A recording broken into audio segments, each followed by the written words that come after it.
Luciano Soldan, responsabile ufficio agricoltura di Banca Prealpi San Biagio. In che modo il vostro istituto di credito, a proposito dei bandi regionali oggetto del convegno di questa sera, può essere concretamente utile alle imprese agricole e ai giovani agricoltori? Beh, intanto è utile perché questa sera è un momento di non solo di presentazione di questi bandi, ma anche di confronto. Confronto perché oltre agli imprenditori agricoli abbiamo anche il mondo delle cooperative, il mondo delle associazioni di produttori, il mondo dei consorzi.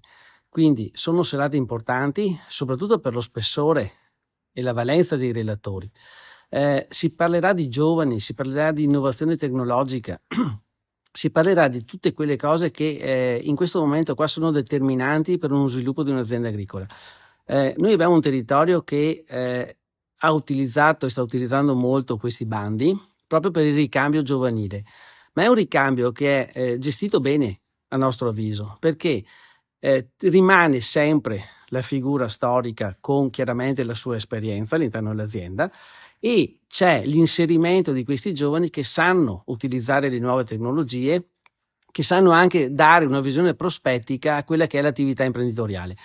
Noi come Ufficio Agricoltura, io con Silvio e Laura, cerchiamo appunto di collaborare con gli imprenditori, con il mondo della cooperazione, per portare avanti questi investimenti.